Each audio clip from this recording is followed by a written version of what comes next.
The first time the man used summoning, he stunned every S-rank powerhouse. What he summoned was no ordinary low-level monster, but a human who once stood atop the world, and that powerhouse obeyed him absolutely. With this summon by his side, he cleared straight to Tower Floor 15 in just 3 days, and his clearance rating on EV was the highest rank, S rank. Such terrifying ability even made the Hunter Association ask Vice Pres desperate to recruit. Before all this, Feng Shu was just an ordinary man who couldn't awaken. He thought his life would stay that way. But today, a pop-up suddenly appeared before his eyes. It clearly said that he had awakened. The shock hit him instantly. He spat his noodles 3 meters away. He never imagined someone like him could actually awaken. After all, awakening was every Hunter player's greatest dream. Because once awakened, it was practically equal to endless wealth. But since all that wealth was inside the tower and entering the tower was extremely dangerous, not every awakened person could strike it rich. Because the tower's environment was brutal. Not only was the weather extreme, but there were all kinds of traps too. In short, the world inside the tower was packed with endless danger, and Feng Shu was an extremely socially anxious young man. Whenever strangers were nearby, he would pretend to be on the phone. He was also ridiculously timid and caught anywhere dangerous he never went, not even for love. But never in his wildest dream did he think he would awaken today. He waved his hand dramatically, muttered a few spells, and a status window appeared before his eyes. Everything felt so unbelievable, and he couldn't help reaching out to touch it. Only then did he realize the pop-up was real, and his trait was the rare art of summoning. Awakened ones were granted an ability known as a trait, and traits came in many types, such as swordsmanship, marksmanship, and summoners could usually summon spirits, demons, puppets, and magical. Awakening was indeed something worth celebrating. But right now, he felt a little nervous, because the pop-up said random summon. In other words, he had absolutely no idea what kind of creature he would summon, but still, it beat being an ordinary person. Thinking this, he used summoning with a determined gait, but right after trying it, he froze on the spot because he summoned absolutely nothing. Only then did he remember one thing. A Hunter's trait didn't work outside the tower. In other words, Hunter abilities only took effect outside the tower. The only they could do was check their status window. So outside the tower, Hunters were no different from ordinary people. Thinking he couldn't even remember that basic, he couldn't help cursing himself. What an absolute potato. But just then, the sound of a pop-up suddenly rang out. It clearly said random summon had been successfully that shocked him senseless. At the same time, a purple portal appeared by the door, and a faint human silhouette could be seen inside. Before long, that figure fully emerged. But the sight petrified him on the spot. He didn't understand why he could summon a being outside the tower, and why the summon was a human. He had never heard of anyone summoning a human before, but before he could react, the summoned one started eating the instant noodles he hadn't eaten. That instantly made him feel deflated. Did I just summon a professional foodie? No time to mourn. The system then brought up the summon introduction. Summons were divided into different. There was rank 2 SR, SSR, and RSS, and summon 1 could communicate freely with the summoner under any circumstance. Besides that, summoned beings had 3 major principles. First, the summoned being must put protecting the summoner's life above all else. The summoned being must obey the summoner's commands unconditionally. If the first and second principles come into conflict, the first principle takes priority. Thinking this guy would obey him unconditionally, Feng Shu was secretly overjoyed, but suddenly, his head felt like it was splitting. Memories that didn't belong flooded his mind like crazy. Turns out, they were the summon's memories from Manhwa. Korsak had once been an assassin. His mission success rate was a terrifying 99. Though his skills were outstanding, the guild found him quite a headache, because he had one tiny little hobby. He liked wrapping the heads he harvested as gifts. At the end of the memory, he appeared in a room. And that room was exactly where his accident happened, because his assassination target was the continent's strongest, so a man cut him in 2 with just 1 strike. And with that, his memories ended. But right then, Korsak suddenly appeared behind him. It scared him half to death. He instantly stumbled backward, and he quickly came back to his senses. There was no need to be afraid, because he was a summon. He couldn't possibly hurt him, so he gathered his courage and let out a long breath. Then he tried ordering him to do all kinds of chores. Unexpectedly, Korsak really did them all, and he even looked delighted doing it. That left Feng Shu feeling rather amazed. Right after that, to test whether he would rebel, Feng Shu actually made him bark like a dog. Hearing this, Korsak's expression instantly changed. This made Feng Shu start trembling. He had almost forgotten that the guy before him had been an assassin in his past life. If he lost control, he could one-shot him instantly. But what he never expected was that Corsac really crawled down and barked like a dog, and he even looked extremely happy. Seeing that, Feng Shu couldn't help giving him a thumb. Looks like he truly obeyed him absolutely. Now there was no need to be scared, but just then, a knock suddenly came from outside the door. That instantly sent him into panic. Because today was the day to repay the loan shark. Not long ago, his father had injured his waist and his younger brother needed expensive tuition. The bank refused to lend him money.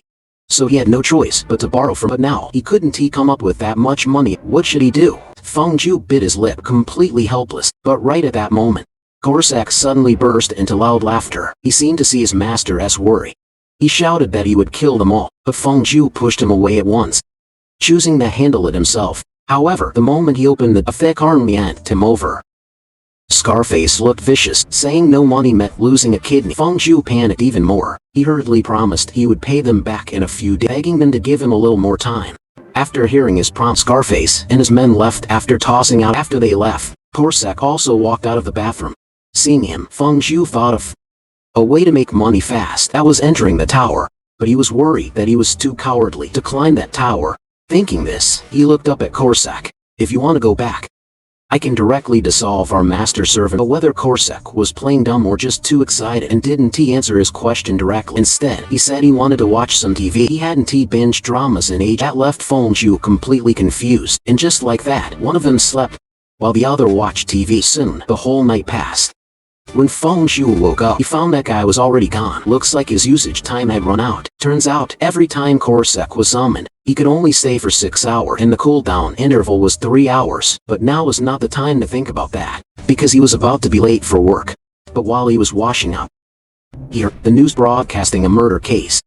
A loan shark company called Smile Cash had been wiped out. Hearing the name Smile Cash, he froze for a moment. The name sounded weirdly familiar. When he listened more carefully, the 3 victims had all been beheaded, with red ribbons tied around their heads.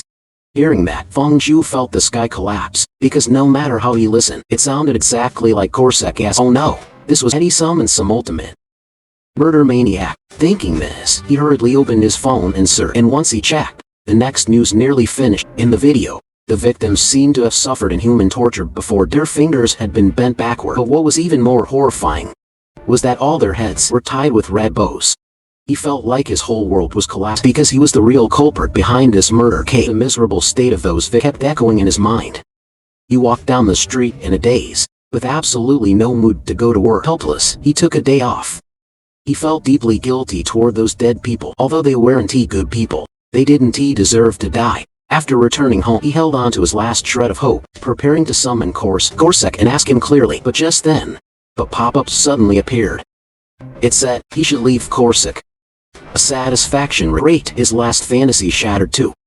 He directly raised a middle finger at the screen, ready to give him a 1-star review. But although that was what he thought, his hand kindly tapped 3 stars. Because his mother had once been a service worker too, he knew very well what a low rating meant. So even if he wasn't, he still wouldn't give someone a 1-star bad review. After finishing the rating, Corsac was quickly teleported into the room. As soon as he came out, he looked extremely happy, saying he never expected a 3-star review. He said he would work even harder next time. That scared Feng Shu bad. He thought, please don't cause me any more disaster. However, Corsac felt extremely proud of this matter. Without his master's approval, he had acted on his own and removed his safety hat. After confirming Corsac was indeed the killer, Feng Shu felt deeply uneasy. This guy was still the same psycho as in his past life. Back yesterday, he had planted tracking marks on them. Feng Shu couldn't understand. He clearly hadn't given an order to kill. So why had Corsac done it on his own? Turns out, Corsac thought they were a threat, and the best way to solve a threat was to eliminate it. The reason he did this was also because of the summon being S third principle. The third of the summon being S3 principles was that when the first and second principles conflict, the first principle must be followed first. So simply put, it meant absolute obedience. But if the summoner encountered danger, then anything could be done. For example, if the summoner orders the summon to kill him, that would cause principle 1 and 2 to then the summon would disobey the order. But back then, he hadn't faced any real threat. Could the third principle be interpreted in multiple ways? But if that was true, that would be absolutely insane. If one day he got into a conflict on the street, and that person cursed at him, "You wanna die? I'll gouge your eyes out." In this kind of situation, most of the time, it was just a verbal threat, not something they would actually do. But Corsac would think his life was in danger. then that person's head might end up tied with a too. Because of this, Feng Zhu felt extremely troubled. This kind of situation couldn't be avoided, and he didn't want Corsac killing people everywhere just when he didn't know what to do. Corsac knelt down directly. He said it was all his fault for causing his master such huge trouble. Seeing this, Feng Zhu made Corsac promise him that unless someone put a knife to his neck, he must never kill anyone.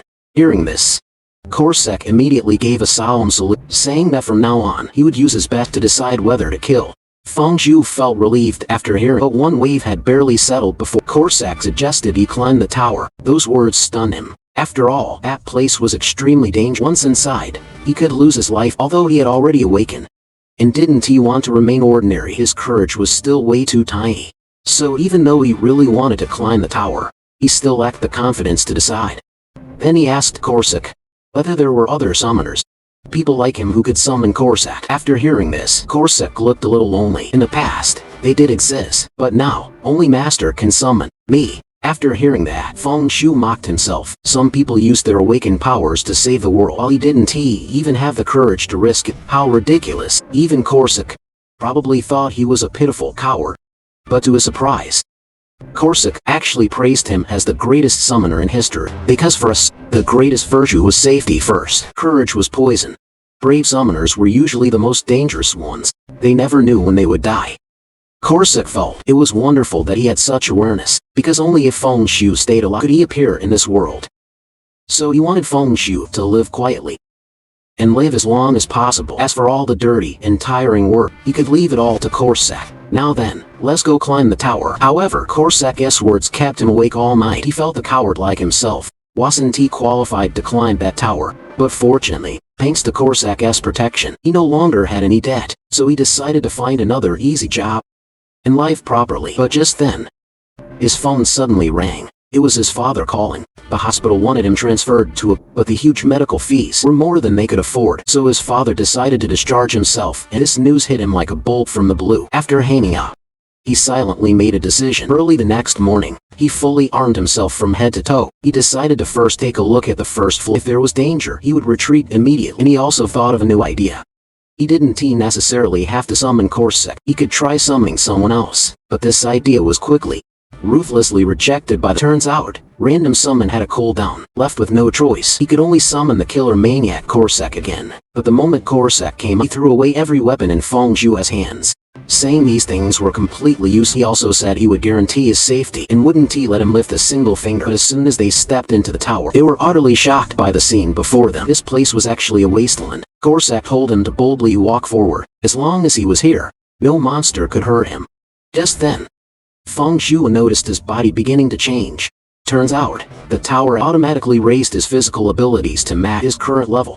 His traits and combat skills could also be used. This surprised him a little. So this was what being a hunter felt like. Although his level was a bit low, he could still feel that he was quite powerful. At that moment, his first floor mission arrived too. Defeat 5 hard-skinned fat worms within 2 hours. In an instant, several fat worms appeared ahead. He had learned about this creature online before, because the first floor was a place for testing skills. The hard-skinned fat worms were basically they had no attack power at all, but their exterior was extremely tough, so they were hard to kill. An ordinary hunter basically needed half an hour to kill one. Feng Zhu slowly walked toward a fat worm, but when he got in front of it, he realized he had no weapon.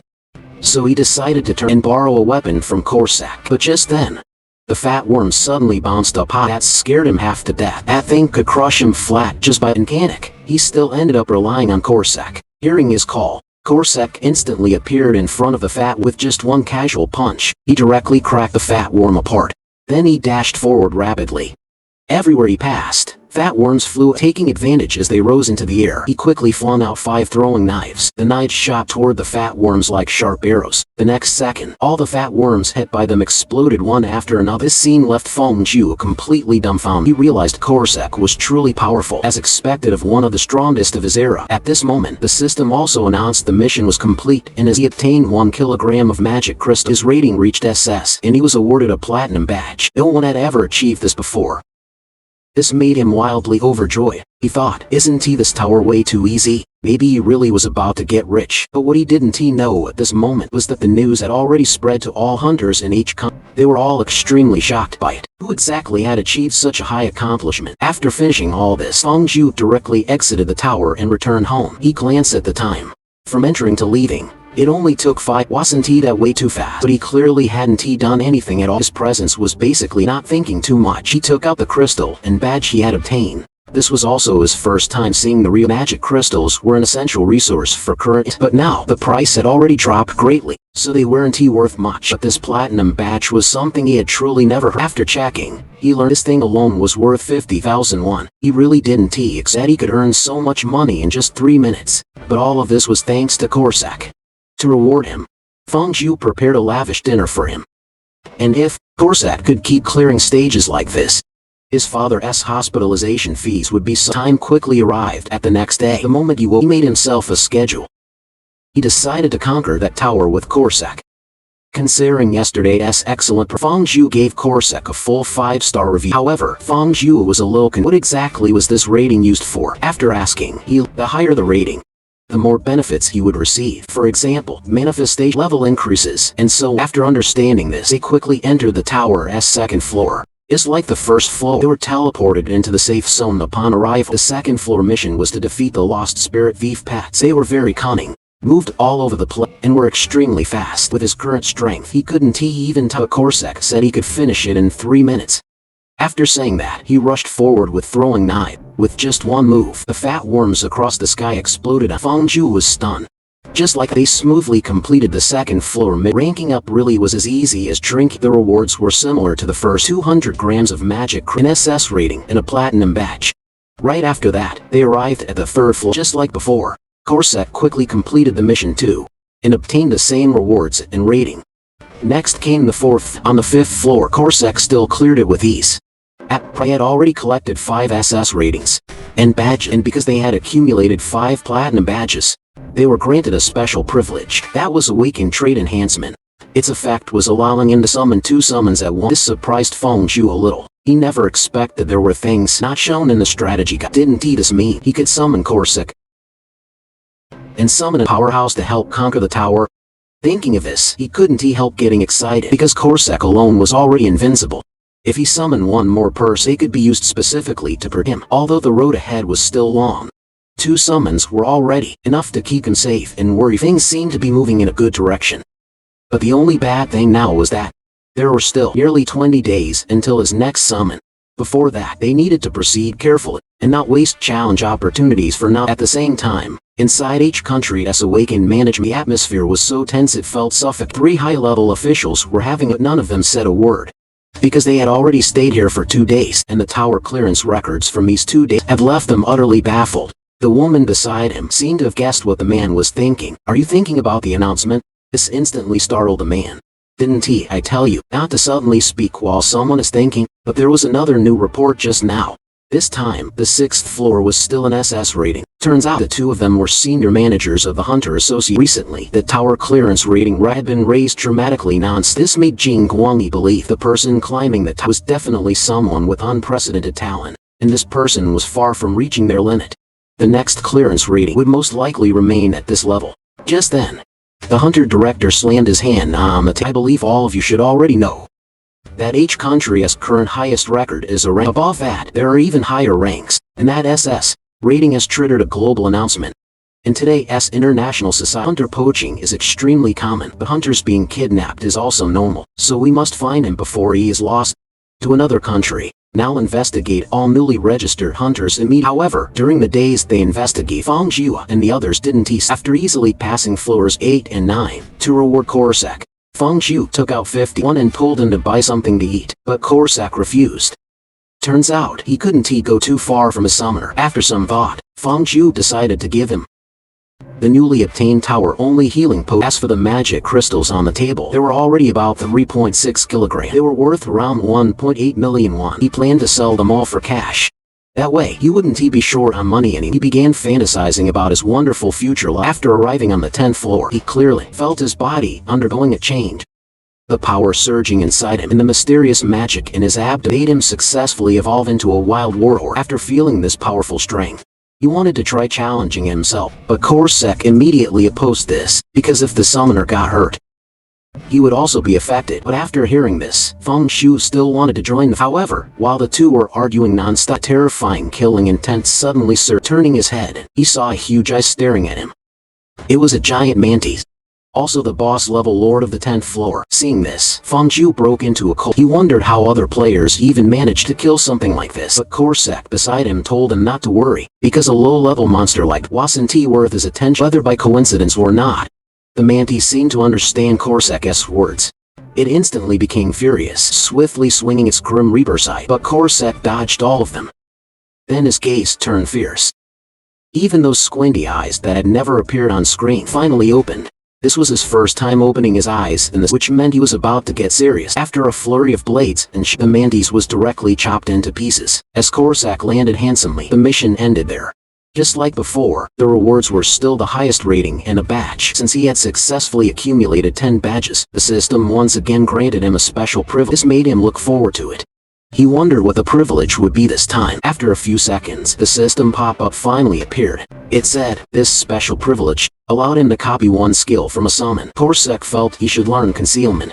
The reason was simple too, because once he learned the skill, if he met danger, even if he couldn't win, he could still run. Feng Shu felt a little speechless about this. What do you take me for? Do I look like the kind of person who only cares about saving himself? After saying that, he learned concealment without hesitation. But choosing was easy. Learning it was ridiculously hard. He practiced for several days and still made no progress. But just as he wanted to quit learning, a phone call came in. The other party claimed to be from the Hunter Association Center and asked whether he had awakened. After receiving an affirmative, and the other party eagerly asked for his address, saying they would come find him soon. They also said they would apply for a large subsidy for him. After hanging up, the people from the Hunter Association prepared to leave him, but Jing Guangmi's expression was rather serious. He worried that this needle in a haystack wouldn't he find that person at all if this awakened one turned out to be him. They had to take him away and protect him at all costs, then invite him to join their elite team. Meanwhile, Feng Shu, who knew guests were coming, was frantically cleaning his house. But before he could finish, there was a knock at the door. Feng Shu didn't he expect them to arrive so quick. The moment they entered, Li Mina eagerly pressed herself against his chest. The one who got the tower's highest rating was you, right? This scared him badly. I felt this woman was an extremely formidable person. Not only was she beautiful, but she also had sharp insight. But right now, he didn't know if she was friend, so it was better not to admit it first. Still, there was one thing he couldn't understand. How had they traced it back to him?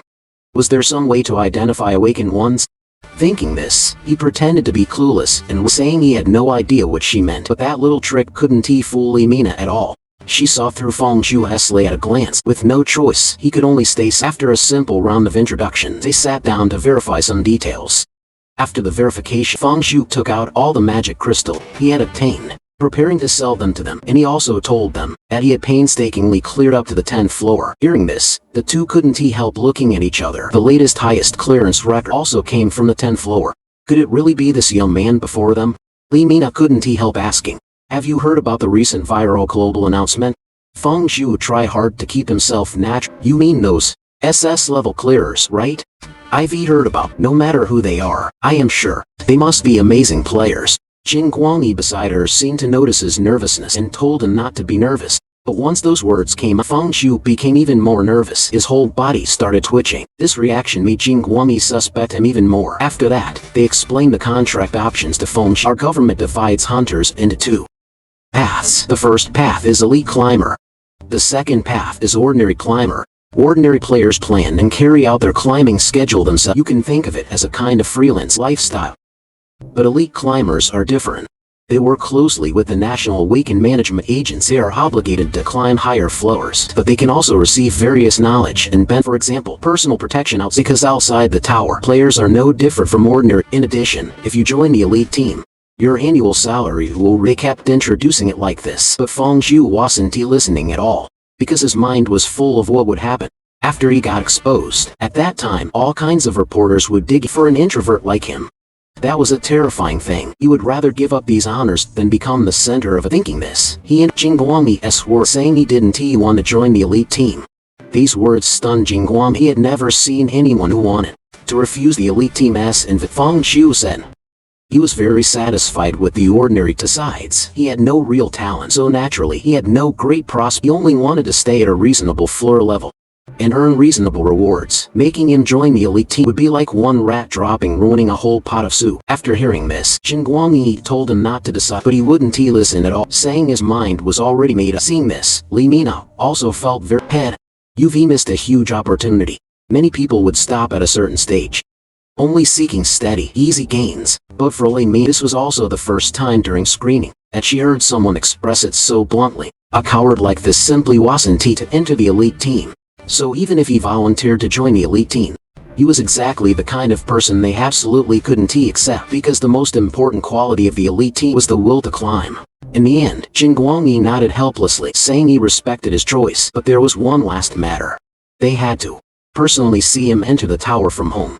This left him at a loss. Turns out, they wanted one final test to confirm whether Feng was the S-rank clearer, who had held on until with no choice. He could only activate lying mode. He said his clearances usually used up almost the entire time limit, but they actually said they didn't, waiting for 2 hours. Li Mina even comforted him. Don't feel pressure, just climb slowly. We'll wait for you in the room. Hearing this, Feng Xiu could only stand up helplessly and force himself to teleport into the tower. After he left, both of their expressions turned serious. Do you think it SM? During this, Li Mina answered firmly, it absolutely won't. She also said he would definitely give up on the 11th floor, because that place was special designed to test players' fear, and the boss level lord there was a mutated centipede. Although it wasn't very it looked extremely disgusting. After hearing this, Jin Guangyi also felt besides, up until her guesses had never been wrong.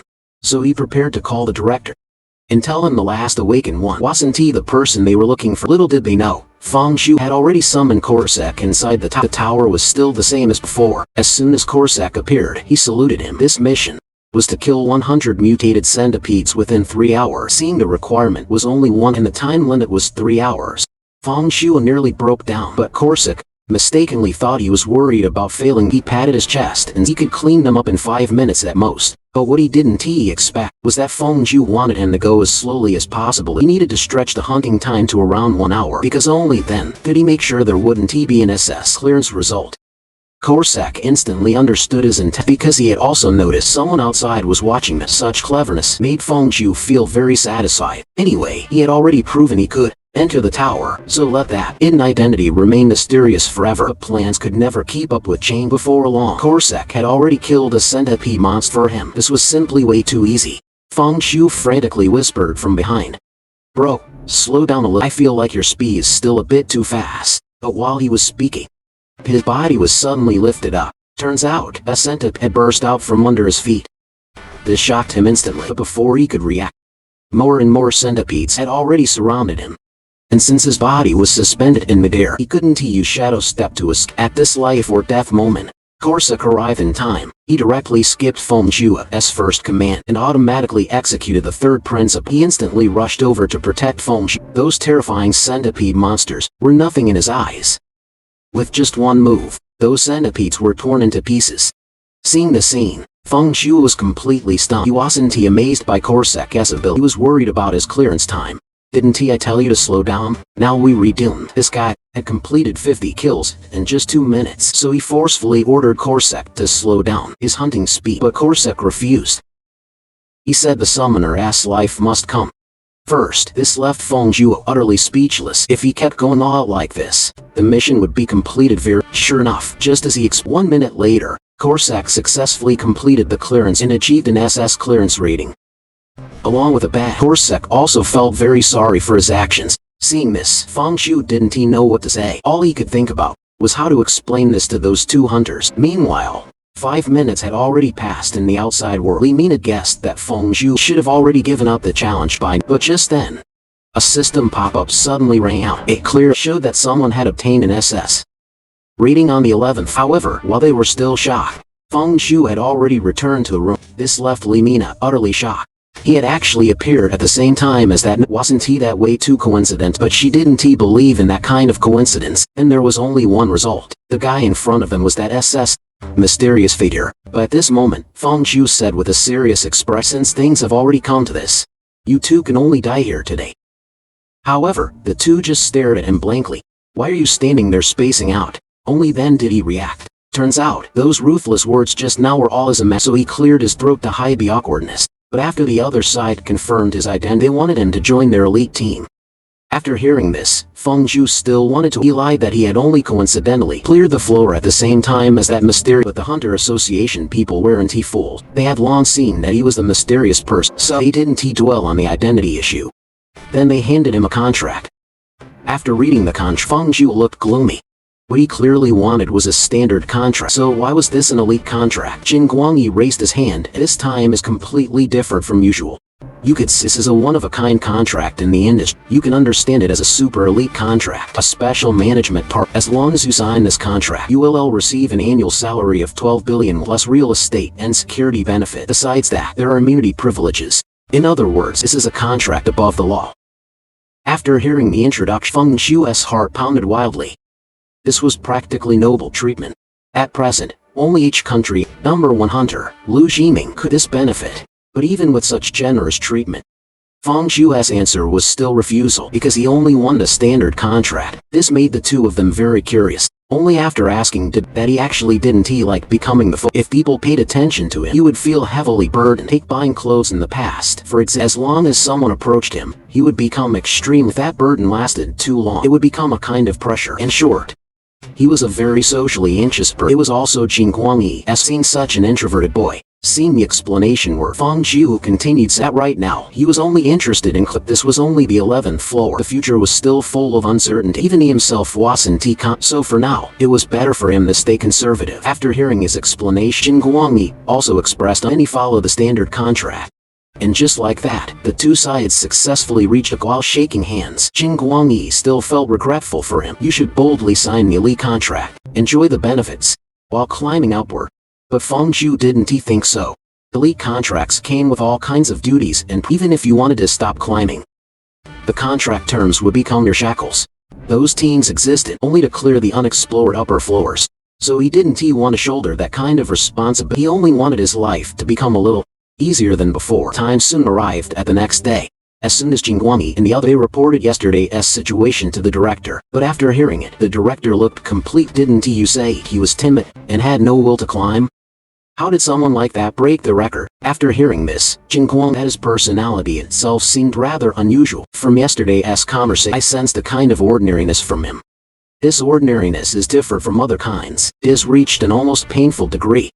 I don't know what he has experienced. After hearing this, the director suspected the two. Li Mina firmly said it was absolutely not a mistake because the matching time was simply too perfect. Once those words came, the director immediately slapped the table. If that's the case, what does being timid matter? His talent is outrageously rare. No matter what, bring him into the elite team.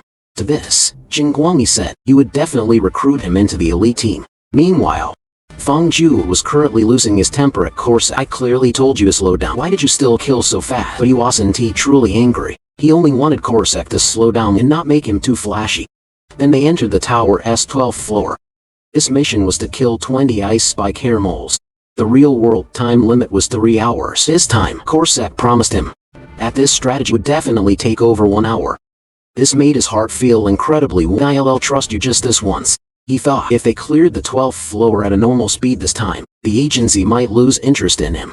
That way, he could finally shake. But just then, the temperature suddenly plunged. His body was instantly frozen stiff by the cold. It felt like his heart was about to stop. But to extend the clearance time, he decided to grit his teeth and endure it. Unexpectedly, Korsek turned back and saw he was completely terrified. He quickly said he would solve the battle as fast as possible and send him back to the warm room. As soon as he finished, he rushed out fiercely. Seeing this, Feng Zhu quickly said he could hold on and they needed to drag out the time. But Korsek directly ignored all of that because he had now automatically followed the third principle, taking the protection of Feng Zhu's life as the top priority. This made Feng Zhu completely collapse inside. What happened to absolute obedience? Needless to say, he once again received the highest rating in one batch. Not long after, 2 hunters received a call from Feng Zhu. Feng Zhu told them he had already cleared the 12th floor but would likely get stuck on the 13th floor. After hanging up, he looked utterly dejected. Korsek behind him still wanted to catch up on his drama, but Feng Zhu raised his hand and unsummoned him. You didn't even obey my order and you still want to watch TV the next day. They arrived at the tower's 13th floor as planned. This floor's mission was to cross a corridor full of traps. Corsac grabbed Feng Jua in his arm and charged straight into the trap. He even promised to finish the mission early. So after only 2 minutes, he completed the clearance mission with the highest rating. Next came the 14th floor. With a few swift slashes, Corsac killed dozens of bats while Feng Jua watched the whole thing like free theater. He didn't need to lift a finger. Not long after clearing it, the hunters of H-Con received the 14th floor clearance rating notice. During this time, Feng Jua also earned quite a bit. The speed of earning cash shocked him. In just 14 days, he had earned 7 million won. This made him start calculating in his heart. If I can keep reaching the 20th floor without trouble, like wouldn't he earn even more? His monthly salary had already reached 1 million. If things continued like this, earning 30 million a month shouldn't be a problem. Time quickly arrived. At the 3rd day, he summoned Corsac again. Preparing to clear the 15th floor, he felt he had become a little greedy now, but the more bonus rewards stacked up, the safer he would be. After arriving on the 15th floor, he hid behind a tree and secretly he discovered a large group of goblins not far away. Corsac told because these goblins were very cunning, and they must not alert them. After saying that, he used his concealment skill and it could hide both his body and aura. With one swift slash, 2 goblins instantly lost their heads. Just like that, they successfully cleared the 15th floor. After returning to the room, Feng Jua slowly opened his status window. He discovered that he actually had 15 platinum badges because every 5 badges would grant an extra reward. What would it be this time? Full of anticipation, he clicked to check. He learned that this extra reward was an energy barrier kit. It looked like a very convenient portable weapon. He impatiently put it on his hand to test it. After pressing it lightly, a layer of energy armor instantly appeared around him, almost wrapping his entire body. The shield's strength would increase with the user level. Not only that, it was also a weapon that could be used in reality. But this equipment also had one limit. Its cooldown lasted a full 5 hours. This made him think about selling it. Because if he sold it, it might fetch a sky-high price of around 3. At that point, he would achieve true financial freedom. And with Corsac around, he didn't need defensive gear at all. Climbing the tower would be no problem. He thought at this moment, Corsac poured cold water on him. He said that later, he could no longer guarantee getting the highest rating, because the enemies appearing later would only become stronger. So he suggested Feng Jua keep it and use it himself. But these words not only failed to make him the idea of selling it, they made him even more determined to sell the bracelet, because he felt that since it was so dangerous, it was better to sell it for money. Then quit being a hunter entirely. But he didn't know that this decision of his would bring the Hunter Association huge trouble. After receiving the highest rating 15 days ago, they hadn't seen any new records. That person seemed to have no intention of climbing. This made the director extremely frustrated. Is heaven blind? To put this kind of talent on someone as timid as a mouse. At this moment, Jin Guangyi said rather guiltily, starting from the 16th floor, the difficulty does rise sharply, but that person probably won't stop here. Let us wait just a little longer. But speak of the devil, and the devil calls. He received a call from Feng Jua. He wanted to use the hunter shop. Hearing this, the director seemed to wake up instantly. He guessed the reason Feng Jua hadn't climbed the 16th floor was because he had no money to buy. That was why he had been repeatedly challenging the 15th floor to farm gold coins. Jin Guangyi also remembered that when they visited his home, the room had indeed been very shabby. This made the director instantly regret. He had actually suspected him of being a coward just now. We nearly blamed this hunter. Without knowing the truth, we must let him buy what he wants at the lowest possible price. But the truth was not like that. 15 days ago, on the tower's 15th floor, Feng Jua actually lifted his and asked Corsac to stab him. Hearing this, Corsac looked utterly speechless. Who in the world would make such an absurd request? And it already violated the 3 principles. Corsac felt Feng Jua was deliberately making things hard. It felt worse than killing him. After hearing this, Feng Jua had only wanted to confirm whether the barrier could work normally. But this still made Corsac extremely troubled, because he simply couldn't do anything to harm his master. But suddenly, while he was distracted, Feng Jua grabbed his hand and stabbed the dagger into his own stomach. Seeing his stomach bleeding, he quickly used a healing potion. This guy had actually forgotten he hadn't activated. However, this scene scared Corsac badly. Don't ever do something this stupid again. After saying that, he disappeared from sight. He went to clear the 15th floor, while Feng Jua used the time he was hunting to practice his own skill repeatedly. He slowly muttered shadow step. The next moment, several shadowy after images appeared almost in an instant. His body appeared dozens of meters away. It truly happened in the blink of an eye. This made him feel especially delighted because the feeling was almost like teleportation. After that, he began continuously practicing inside the forest. He wanted to master it until it became second nature. Now he finally understood why Korsak had wanted him to learn the skill. However, while practicing, he suddenly appeared in front of a goblin. The goblin was also very so the two just stared at each other awkwardly. After thinking carefully, this was a goblin hiding from Korsak's pursuit. Thinking of this, his legs almost went weak. He had only just learned Shadow Step. He was no match for a goblin at all. Seeing that Feng Zhu had no offensive ability, the goblin instantly went berserk. It opened its huge mouth and lunged to bite Feng Zhu. In panic, by reflex, he raised his right hand and activated. Then he lifted one leg high and instantly kicked the goblin flying. Korsak happened to see this scene too and slashed the goblin with a backhand strike, achieving a perfect combo. What a beautiful pass. Are you on the national football team or something? But after saying this, he realized, why had his master run into a goblin? Had something dangerous happened to his master? Thinking of this, he rushed toward Feng Zhu without stopping. As soon as he landed, he anxiously walked over and checked Feng Zhu's entire body. He was afraid his master had been hurt. After all, that was a goblin monster. This time, Korsak was truly angry. I've told you many times. You shouldn't be this reckless. Seeing this, Feng Zhu could only awkwardly put both hands just like that. After repeatedly farming the 15th floor for half, Feng Zhu had become quite familiar with using his skill. After returning to the outside, he went to the hunter's shop as agreed to buy things. As soon as they met, Jing Guangyi was all smile. Long time no see. You've been looking quite well lately. Feng Zhu noticed that his attitude toward him had become different from before. No matter how he looked, this seemed like Vietnamese treatment. After arriving at the shop, Feng Zhu registered a secure account with his fingerprint. From now on, he could use the shop at any time without needing to call ahead. After entering the shop, he found the place ridiculously high-end, but strangely, there wasn't a single customer inside. This made him guess. Could the products here be too expensive?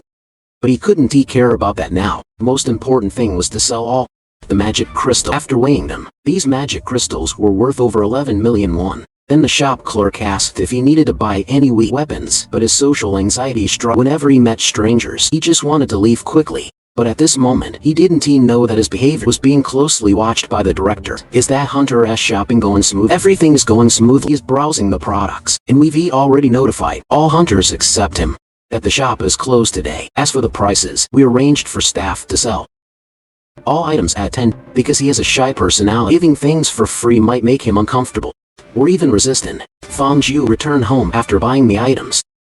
This time, he bought a weapon similar to a magic staff and a pair of boots. Together, they cost a total of 5 million won. But what puzzled him was that most of the products here used to start at 4 million won. Why were they so cheap this time? And team leader Jing Guangyi had personally received him. No matter how he thought about it, it felt like special treat. But we're in this world with their free lunches. This feeling made him uneasy. Still, he was very satisfied with these shoes, because this pair of boots alone could satisfy all his defense needs. This was all thanks to the energy barrier of the integrated armor system. He had once warned himself not to be greedy when climbing the tower, but now his talent had changed his mind, because humans couldn't possibly avoid strife. So the next day, he summoned Korsak again. He explained today's mission simply and clearly. That was to clear the 16th floor as fast as possible. And there was another piece of good news today. His summoning cooldown had ended. Hearing this, Korsak immediately showed a very expectant expression, because he also wanted to know what kind of human could be summoned this time.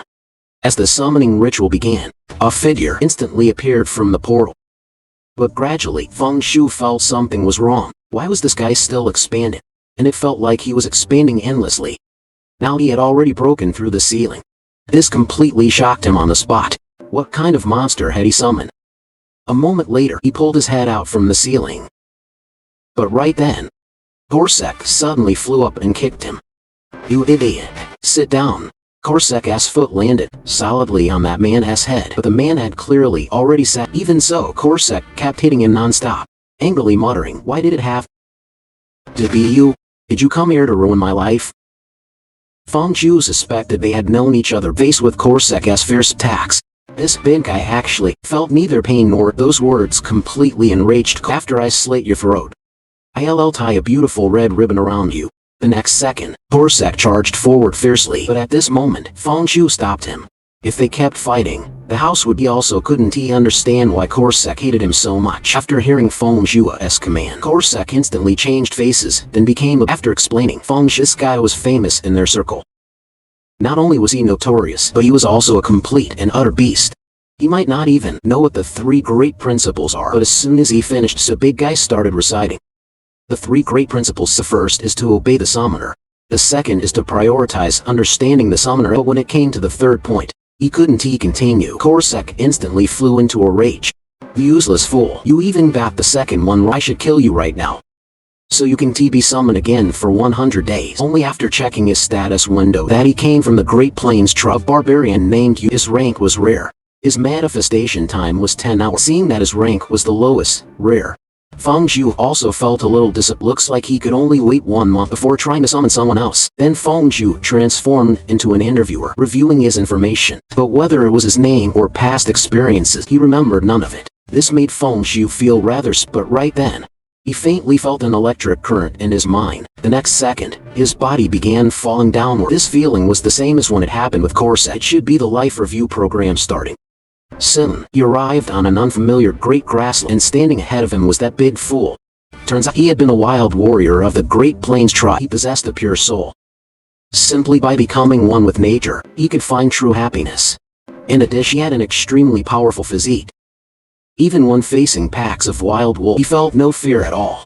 But because he was far too simple-minded, he was accidentally used by people with bad intention. After they realized he was a big fool, they tricked him into a fake hero's trap. From then on, he became the meat shield in the battle between the super beast and the Hydra. Relying on his tough body, he not only endured the Hydra's fierce attacks, but also launched a counterattack. He tore off the Hydra's heads one by one, yet never noticed his own skin was being weakened. He fought only with the single belief of protecting his companion. In the end, he died from his severe injuries, but even after dying, he still had to suffer the mockery of those so-called companions. "You really are an idiot. Thanks to you, we won so easily." Seeing this, Feng Zhu's heart filled with anger. Someone so powerful and pure had actually died so miserably. Those people were truly hateful. After watching the memory, he returned to reality. But at this moment, tears fell from his eyes. He thought, sure, he was but what did that matter? So Feng Zhu decided to accept him into the family and gave him the name Wumu. He also promised to let him live happily. After saying this, he turned to look at Corsac behind him. From now on, the 3 of us are comrades. We'll work hard together But suddenly, Corsac, whose face had looked awful just now, suddenly made a 180-degree turn, and he seemed to have thought of something. Then he excitedly said to Feng Zhu, "Although this guy is a little slow to react, if you think carefully, he is also a very reliable meat. I'll definitely train him into a real man." And just like that, a strange team was born. 1 dull-witted tank, 1 crazy assassin, and 1 cowardly summoner. In theory, this sounded like a disaster-level lineup. But together, maybe they would create some strange chemistry. Soon, they arrived on the 16th. The mission was to eliminate 30 scout goblins. The clearance time limit was 5 hours. As soon as they entered, Corsac kept reminding Feng Zhu to use Shadow Step and escape if danger appeared. Little did they know, a large group of goblins was already lying in it for them. 1 goblin had even aimed at Feng Zhu. It suddenly blew hard, and the hidden weapon inside the tube flew out like a bullet, but Corsac caught it in 1 grab. Seeing this, Feng Zhu felt a wave of lingering fear, but before he could react, dozens of goblins charged toward them. Seeing this, Feng Zhu immediately hid behind a rock. Corsac's hands moved incredibly fast, constantly blocking the incoming arrows. During this, he kept reminding Feng Zhu not to peek at, or his life would be in danger. Hearing those hidden arrows made Feng Zhu's heart tremble. Had they been lying in ambush this whole time? This looked like far more than 50 goblins. But before 1 wave settled, another, a terrifying killing intent suddenly came. He looked carefully, and found it was Wumu. His gaze was extremely fierce. "You dare try to kill my master? Then all of you must die." The next moment, his huge foot stomped heavily onto the ground. His body shot into the sky like it had springs attached. Watching that meat bomb impact fall rapidly, the goblins were stunned. Where had they ever seen such a huge guy? Meanwhile, Corsac knew nothing about this at all. He only noticed the goblins kept running away. When he turned around, he saw a massive figure peering behind him. With a boom, a thunderous sound, and Wumu's body smashed heavily onto the ground. A powerful shockwave swept all up into the sky. Even Corsac wasn't spared. At this moment, 10,000 alpacas galloped through his heart. And not just him. Feng Zhu behind him was also shocked beyond words. This could no longer be called a battle. Those goblins were so scared that their body broke out in sweat, yet they kept attacking Wumu. But it had no effect on Wumu at all. Then he suddenly charged forward, sending all the goblins flying with 1 punch. Seeing this scene, Feng Zhu was completely frozen. A warrior of this level was really only rare ranked. In terms of combat power, he should at least be special super rare. Could he have been rated rare? Because of his intelligence problem, after easily crushing the 60 man, Feng Zhu ordered more than a dozen chicken leg meals, and their performance today made him very satisfied. However, Corsac wouldn't stop even while he constantly bullying Wumu. Just as Feng Zhu sighed over whether the two had no option to get along peacefully, Wumu suddenly turned to him and said, "You are truly a good person." Hearing this, Feng Zhu was strangely moved. "These chicken legs are nothing compared to your abilities. Actually, I am the one relying on." Wumu had just tried to respond when Corsac kicked him in the face. Seeing this, Feng Zhu scolded him fiercely. "Why you keep bullying him?" But while he was speaking, Wumu seized the chance and ate all his chicken legs. The next day, the three of them soon arrived on the 17th floor. Feng Zhu carefully felt his own abilities. The surging strength in his arms kept flowing, almost impossible to control. This made him transform into a restless wild horse. He felt it was time for him to join the battle. But this was directly ignored by his two underlings. They even said that when people first gained power, they usually became arrogant, and they decided Wumu would be responsible for Corsac would be responsible for, and he only needed to hide properly. Being cautious like this was fine. After all, there was no need to take such a huge risk. This floor's mission was to defeat 30 goblin warriors. However, the pressure from these goblins was completely different from what the guide said. When he read it back then, he felt nothing. But seeing them in person, their aura was simply suffocating. This goblin troop had at least 90 members. And as ordinary monsters, they actually seemed rather skilled in strategy. The online guide said that when encountering goblins, you should first retreat to the safe zone, wait for a while, then return. By then, the enemy army would scatter and patrol in groups of 3. To avoid pulling too much aggro, you needed to lure out 3 groups at a time and eliminate them one by one. Repeating this step would lead to success, but this would take a very long time. However, for Feng Zhu, there was no need to bother execute such complicated tasks because he had 2 insanely powerful partners. Thinking this, he told Wumu the goblins ahead, finish the mission early and go home early. After receiving the order, Wumu suddenly roared. His powerful fighting aura even shattered the ground. Seeing it, Feng Zhu felt that as long as someone as powerful stayed by his side, even reaching the 40th floor would be no problem. After charging out, Wumu rushed forward in one stride. Seeing this, the goblin instantly felt something and hurriedly ordered them to block him. But in front of Wumu, their long spears were like toothpicks. They couldn't break Wumu's defense. With just a light collision, the energy spreading from Wumu's body sent those goblins flying everywhere. Once Wumu got into kill, he showed no sign of stopping. Wherever there were goblins, he crashed toward them. In just a few seconds, the goblin army was smashed apart by Wumu. Seeing the scene, Feng Zhu was overjoyed in his heart and thought summoning Wumu was truly a massive win. Strategy and tactics only work when both sides are close enough for absolute power. Any tactic is just fancy nonsense. As the status bar appeared, they successfully cleared the tower's 17th floor. The result was still the highest rating and 1 platinum badge. Feng Zhu stared at Wumu with an obsessed face. He said with satisfaction that as long as Wumu was his team would be able to ride the wind and waves. But Corsac behind them heard those words. Corsac's heart instantly turned ice cold. He felt his presence was getting weaker and weaker. Master didn't care about him and he swore he would steal the spotlight back the next day. They continued challenging the 18th. This mission was to defeat 30 goblin assassins. Looking around, dense crowds of goblins filled the entire mountain forest. Without saying a word, Wumu rushed forward. His speed was unimaginably fast, although this group of goblins could hide their traces through invisibility.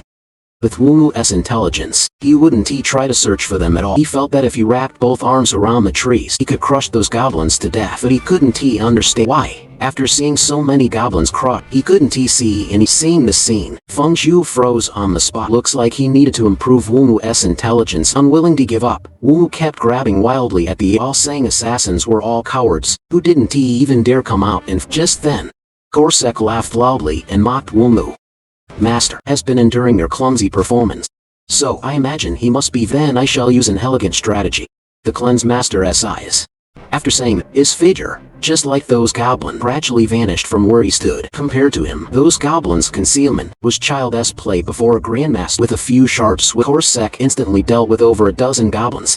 His speed was beyond imagination. Now that was real presence. As more and more goblins were killed, the mission progress bar kept soaring. Seeing this, Feng Zhu suddenly understood the 2 of them had different roles, so their suitable situations were different. But that was perfect. Only with competition could there be On the battlefield, the two kept killing goblins. As the cleared floors kept getting higher, Feng Zhou also obtained more and more privileges. Because of this, his strength reached level he thought, now I can finally join their battle, right? Thinking this, his aura suddenly exploded. The wild horse ability inside him was released to his physical ability instantly rose several levels. Before entering the 18th floor, he had looked up all the guide information. For this day, he had made every possible preparation. The goblin assassin's concealment skill level was rather low, so as long as he focused, he could sense their movements. This wasn't too difficult for him either. Thinking this, he focused and began searching for goblins. As he searched, he encouraged himself. There's nothing scary because when repeatedly challenging the 15th floor, he had already practiced shadow step until it was second nature, but only after standing up did he his speed was unimaginably fast. His current body simply couldn't sync with his awareness at all. And by pure coincidence, he happened to arrive right in front of a goblin. He was so scared his foot twisted, but as his balance shifted, the weapon in his hand kept swinging with a loud clang. He accidentally smashed the weapon onto the goblin's head. But what he didn't expect was that this goblin was so fragile. It was actually beaten to death by one swing. This made him a little excited. He never thought his first hunt would turn out like this. But suddenly, a strong sense of danger surged toward him. Behind him, a rampaging was charging at him crazily. On the other side, Korsak was still enjoying his satisfying slaughter as the goblins' heads were chopped off one by one. When Korsak killed another goblin again, only 3 remained in the mission. At the same time, Wumu was also angrily smashing the ground at random because his intelligence wasn't, and he couldn't sense the goblin's position. He could only punch the ground, thinking that crushing even one would count. By pure luck, like a blind cat catching dead mice, he happened to smash 3 to death. This made Korsak unhappy. He cursed loudly at Wumu. You re-blocking my way. I am going to find Matt. But only then did he realize his master had disappeared. Meanwhile, Feng Zhou was enduring a goblin's attack.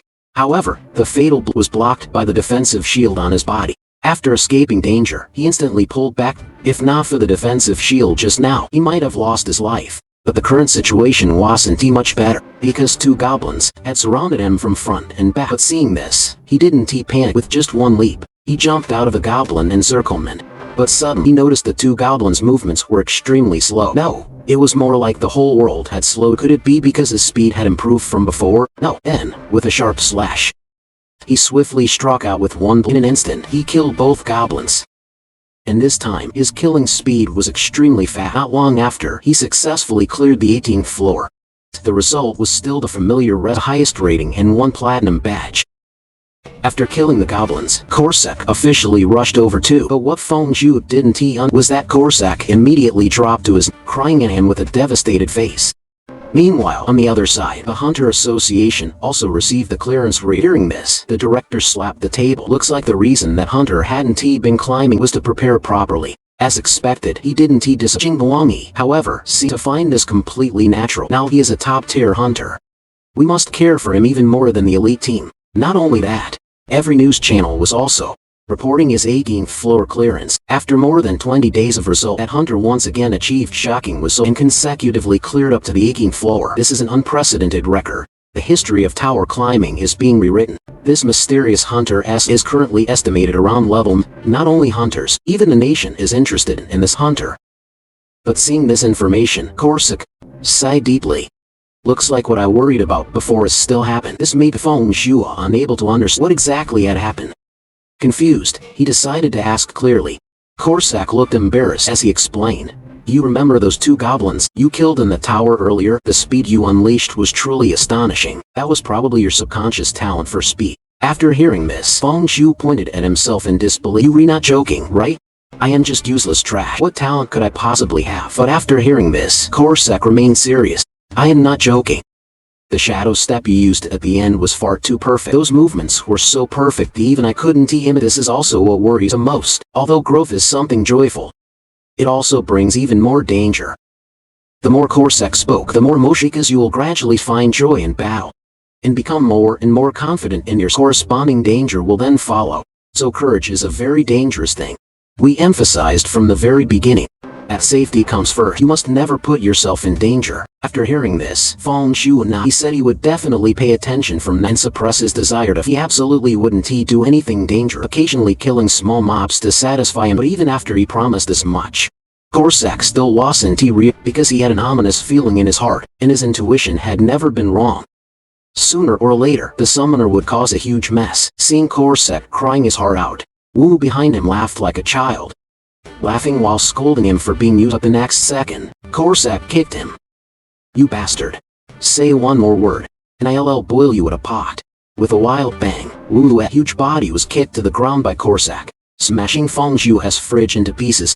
That hurt Feng Zhu's heart badly. Without another, he forcibly unsummoned both of them. Then, with a face of heartache, he looked at the kimchi his mother made for it. "Sleep here forever, my dear kimchi." After that, he decided to rest properly today and go visit his parents tomorrow. Early the next morning, he arrived at a rundown neighborhood. This was his home. He pushed the door open and walked, muttering to himself, "I wonder how Dad's injury is doing."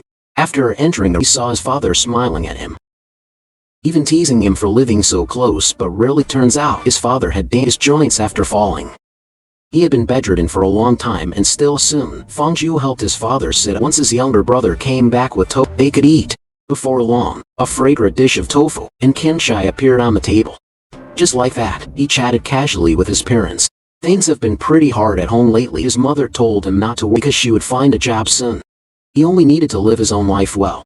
Thinking of this, he decided to test how his family would react to his awakening, so he deliberately said, "It'd be great if I awakened at a time like this." But as soon as he finished, his father slapped the table. "Son, don't tell me." Listening to his father's unfinished, he felt like his father already knew he had awakened. But then, his younger brother and father suddenly burst into laughter. "Son, don't tell me you re-fantasizing about awakening." Even his younger brother thought he had made a huge joke. At this moment, his mother also turned to look at, "Why didn't you go to work today?" He hurriedly lied that today was his day off, but his words couldn't fool his mother at all, because she clearly knew that when he lied, an uneasy expression appeared on his face, so he couldn't deceive his mother at all. Even so, his mother still believed in him. "No matter what you do, just don't go to loan sharks." Hearing his mother's word, he instantly felt like lightning struck his brain. That was something he had finally managed to forget. Today, all of it came rushing back. Those poor 3 loan sharks had died just like before he could recover. His mother complained to them again, saying work hadn't been going. When she went to repair a water purifier, she met an unreasonable customer. He demanded that his mother also clean up the kitchen garbage. His mother refused, so she snapped back at him. As a result, his mother was a strong and brave woman, unable to tolerate even the slight, and his father's greatest achievement was marrying his mother. His father was a textbook beta male, through and through, and the 2 sons they had were also buried in that same fate. After thinking it over, he felt it was better to hide his awakening for now.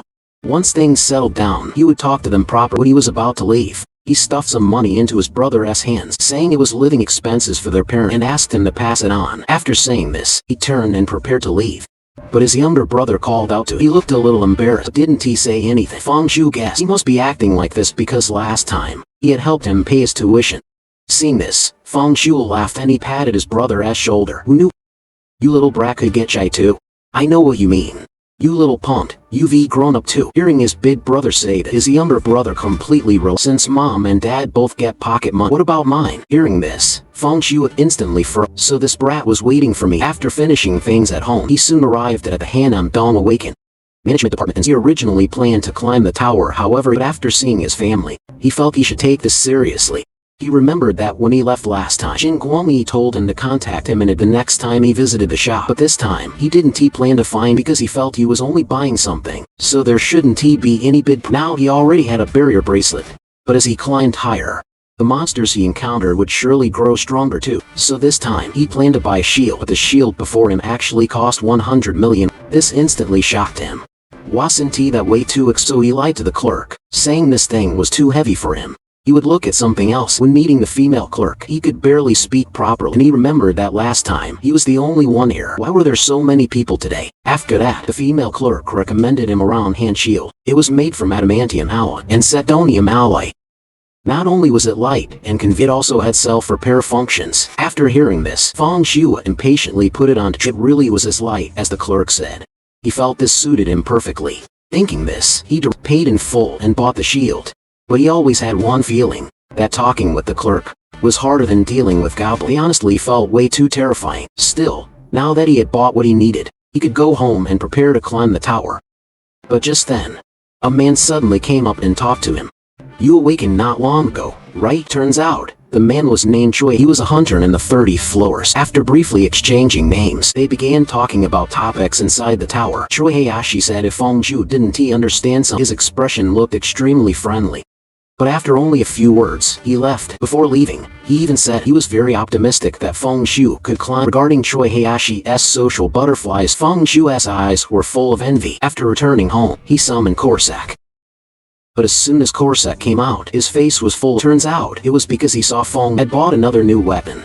He felt there was absolutely no need to buy the Fongju only needed to watch them farm monsters. After hearing this, Fongju told him not to. He only bought these things for his own safety.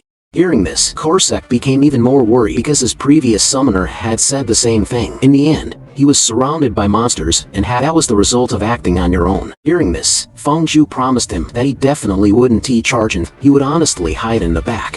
Hearing his master make this promise, Corsac finally felt much more relieved. He also said that if things became difficult, and they had to sacrifice him or Meatball to escape, it would be best to sacrifice Meatball, because keeping Corsac would be a very good choice. After saying those heartless words, he started eating dumplings in huge bites. But suddenly, he seemed to sense something was wrong. Master, did you offend another enemy recently? Fongju didn't understand what he meant, but the next second, a terrifying killing intent suddenly, almost at the same time. The two instantly used Shadow Step to hide. In that split second, with a snap, the door lock was instantly broken. Outside stood a man holding a desert eagle. The visitor was none other than Choi Hayashi, whom he had met during the day. This left Fongju shocked. So this guy was a robber. Choi Hayashi laughed darkly. I followed you all day. Finally, I found my chance. If you know what's good for you, hand over all your equipment. Hell, hostage. Fongju tried to calm Choi Hayashi down, but he wouldn't listen at all. Fongju hated robbery more than anything in his life. You were really playing with fire. As soon as he finished, Corsac had appeared behind him. Expression. He absolutely couldn't tolerate his master being harmed, because if his master died, he would disappear too. So he would never let that happen. Therefore, this man had to die today. However, Choi Hayashi hadn't noticed that Corsac had already appeared behind him. The next second, a heavy sword hilt smashed onto his head. It's so hard that drool and snot flowed together. He never expected there was another person in the powerful impact knocked him straight unconscious. Seeing Choi Hayashi suddenly collapse to the ground, Fongju didn't react for a moment. Of course he knew Corsac would act, but he didn't expect him to only knock. You did amazing. You actually only knocked him unconscious. I was really worried you'd kill him directly, just like those rude thugs. But no matter what, this guy must be an item broker. So-called item brokers referred to those who killed players outside the tower. They were no different from civilians, and then stole their possessions. The Hunter Association was to maintain safety and order in the Hunter world, and one major advantage of the elite team was that they could provide personal protection outside, because players were like ordinary civilians. If I hadn't awakened an ability that could summon things outside the tower, then I would have been completely helpless and eventually die. After realizing this, Fongju looked at Corsac beside him and discovered he was secretly fiddling with a red ribbon as if planning something. After questioning him, this guy actually wanted to take Choi Hayashi to the outskirts and finish him. Hearing this, Fongju hurriedly stopped him. No need to make it that trouble, just hand him over to the police. At the same time, the director was flying into a rage, because when Fongju went to the association to buy things, he hadn't notified Jingguo, so everyone knew nothing about it.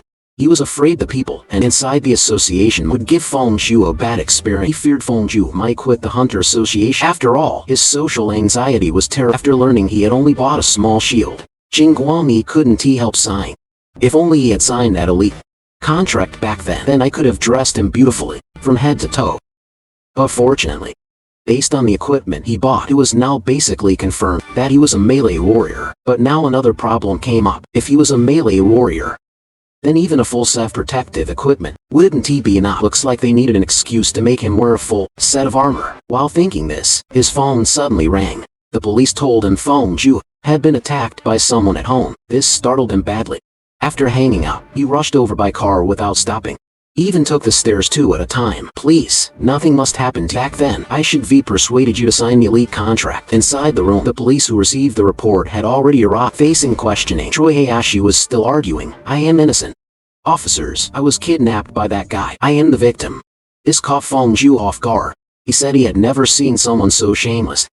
This was already troublesome enough, but the police said the homeowner had to come along too. Hearing this, he instantly felt the sky collapse. Was he about to become the boss too? But just then, Jing Guangyi arrived. The moment he saw him, Feng Zhu looked like he had seen a ghost, but on the contrary, Cui Heihashi looked like he had found a life-saving straw. What greeted him was a fierce slap across the face. "You bastard! How dare you lie and try to kill a comrade?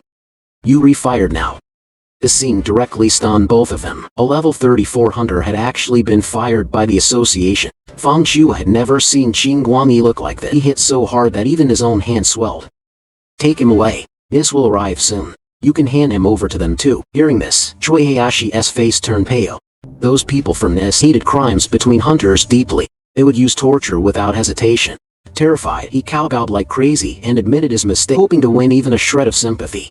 But Jing Guangyi knew he was a repeat offender. He had already been given many chances. This time, no matter what, they wouldn't indulge. After Cui Heihashi was taken away, Jing hurried over to ask whether Feng Zhu was hurt. But he was too anxious. He forgot to switch away from his stern expression. Frightened, Feng Zhu backed away repeatedly. Luckily, Jing Guangyi quickly adjusted. "I am sorry. To make sure this situation never happens again, I will prepare thoroughly."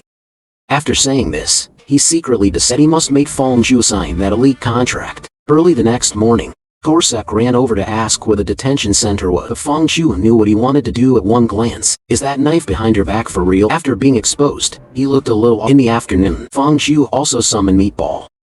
They prepared to challenge the tower's 19th floor. The mission was to defeat third-generation goblin with. They weren't very threatening. They couldn't use any impressive attacks. Their magic was mostly curses, bindings, or weak fire arrows.